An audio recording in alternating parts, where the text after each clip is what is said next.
இன்றைக்கு அறிஞர் அண்ணா அவர்களுடைய நினைவு நாள்.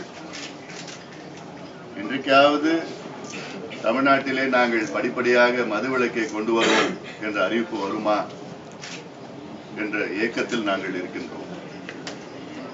திராவிட மாடல் சொல்லிக் கொண்டிருக்கின்ற முதலமைச்சர் அவர்கள் இன்று திராவிட மாடல் என்றால் தமிழ்நாட்டில் உள்ள இளைஞர்கள் மது குடிக்காமல் இருக்க முடியாத ஒரு சூழலில் இருக்கின்றார்கள். இதுதான் உங்களுடைய திராவிட மாடலா?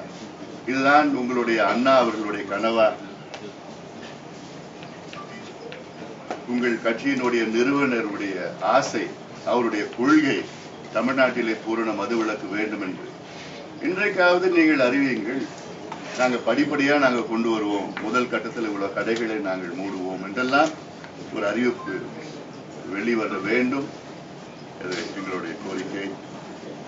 எங்க கட்சியினுடைய பொதுக்குழுவிலே சொல்லியிருந்தோம், கஞ்சா விற்பனை தமிழ்நாட்டில் சரளமா எங்க பார்த்தாலும் கஞ்சா வித்துட்டு இருக்கிறாங்க. மோசமான சூழல் இருக்கிறது.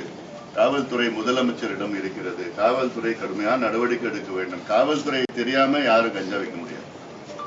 கஞ்சா மட்டும் இல்ல, அபின், கக்கேன், ஹெரோயின், LSD என்னன்னா எங்க பார்த்தாலும் கிடைச்சிட்டு இருக்குது. இவங்க 56 ஆண்டு காலம் ஆட்சி செய்து 2 தலைமுறையை நாசப்படுத்தி விட்டார்கள் மதுவை கொடுத்து. இப்போ அந்த கஞ்சா பழக்கத்தினால இப்ப இருக்கின்ற தலைமுறையும் நாசம் செய்து கொண்டிருக்கின்றார்கள். அதை கட்டுப்படுத்த அரசு நடவடிக்கை எல்லாம் போதுமானது கிடையாது. இன்னும் எடுக்கவே இல்லைன்னு நான் சொல்றேன். சும்மா எப்ப பார்த்தாலும் கஞ்சா டிரைவ் 1.0, 2.0, 3.0 தான் வருது. நாங்க இவ்வளவு பேர் கைது பண்ணோம், எல்லாம் பண்ணோம்னா ஆனாலும் வித்துட்டு இருக்கிறாங்க. ரொம்ப ரொம்ப ஒரு மோசமான ஒரு சூழல் இருக்கிறது. கேள்வி சார், இப்ப அதாவது பாமகவை பொறுத்தவரையிலும் ஆரம்பத்துல இருந்தே அதாவது நடிகர்கள் கட்சிக்கு வர்றதுக்கு தொடர்ந்து ஒரு எதிர்ப்பு தெரிவிக்கிறது. இப்ப எம்ஜிஆர், ஜெயலலிதா, விஜயகாந்த் இப்ப தொடர்ந்து இப்ப விஜய் அவர்களும் வந்திருக்காரு. பாமகவோட கருத்து என்ன? அதாவது யாரு வேண்டும்னாலும் கட்சி தொடங்கலாம்.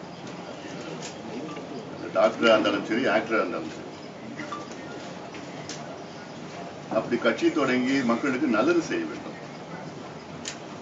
இப்போ எங்கள் கட்சியை தொடங்கிய நோக்கம் சமூக நீதிக்காக.